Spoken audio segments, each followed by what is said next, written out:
Okay, are you ready? Yes. Got a new story for you. Oh, okay. Once upon a time, out in the wilderness, lived a honey badger named George. Now, most animals had a thing. The lions had their roar. Giraffes, they have height. Zebras, they have all their stripes. George's thing was simple. He just didn't care. He's the smallest, tough guy. George was about the size of a kitchen toaster. Kitchen toaster. George had a thick coat of silvery fur on his back, a black coat of fur on his belly. He looked like he was wearing a very stylish, very fuzzy, but yet soft-looking cape. One morning, George woke up with a rumble in his tummy. He realized he didn't want to eat grass. He didn't want to eat the berries. He didn't want to eat any leaves. He didn't want to eat any ants or any other bugs. He had his sweet tooth this morning, and his sweet tooth could only go away if he got him some of the sweet, sticky goodness of wild honey. So that's when George stood up, stretched, heard the little cracks, and he started to trot off down the big hill away from his home, through the grasslands. Daddy. He scooted along. That is when he bumped into the cheetah named Dash. "Watch out, little guy," Dash huffed and puffed, stretching his long legs. "Where are you going off today?" George said, "I'm going to get myself some honey." Dash said, "Well, you better watch out because there's a massive cobra now living near the honey tree.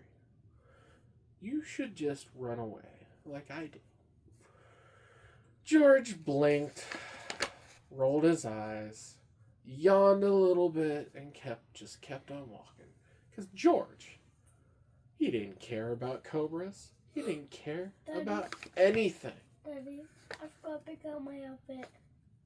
We'll figure it out later. Well, I want to match the balloons.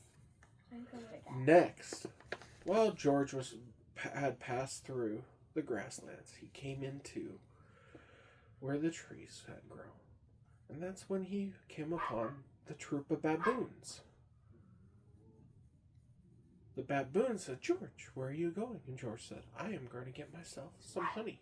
And that's when the bees said, "Oh, be careful. The bees are extra grumpy today."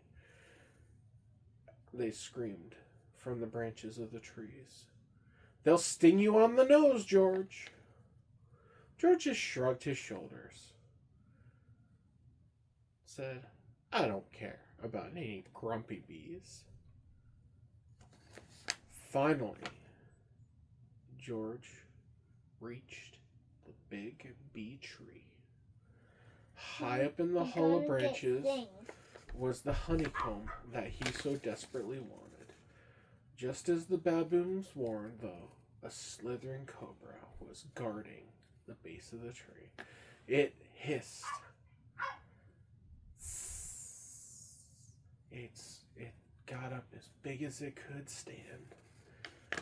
George did not run. He did not hide. He just stared down the cobra and walked right on by.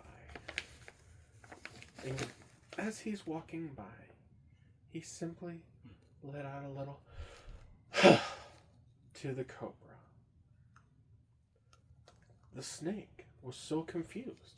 He's never had anybody do that to him. But George, he was brave. And, he didn't care. That is when George got to the tree.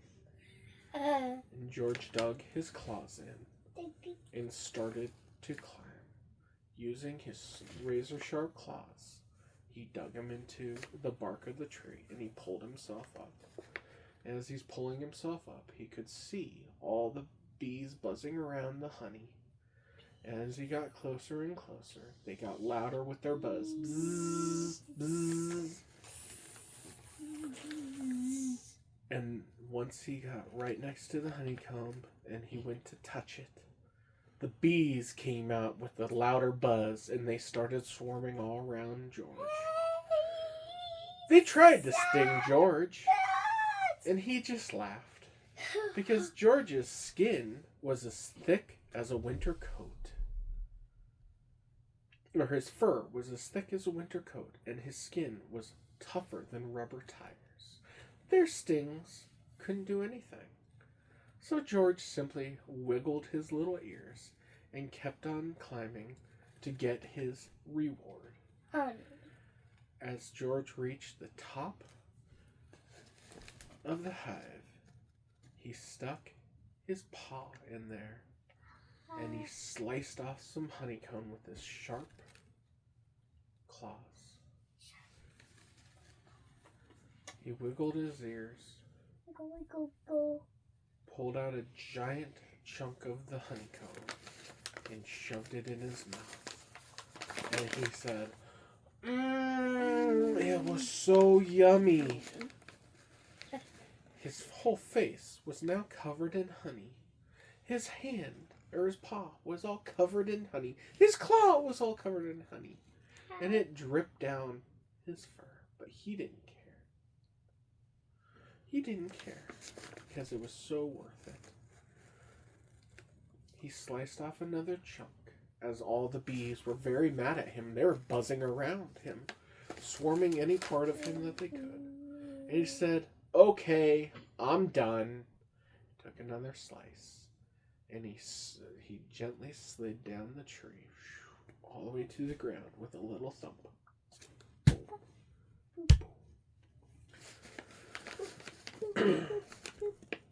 And George sat with his last piece going, was totally worth it this morning. He sat at the base of the tree. The lower branch on the tree. And he munched his last piece. That's when the lion and the cheetahs all came by. They were staring from below in total awe. George wasn't the biggest. He wasn't the fastest. He wasn't even the loudest. But George was a honey badger. And honey badgers are the bravest. Because he's a honey badger and they don't care about anything. And George knew something else that they all didn't know about him. He believed in himself. And if you believe in yourself, you can always do what your heart desires and accomplish anything. That was George, the honey badger. And this was the end of the story. To be continued. To be continued, because I'm sure George will have many, many more adventures. And now it is time to go to sleep. Daddy. Good night, baby. I love you. Daddy, how much your tree? Maybe. Good night, baby.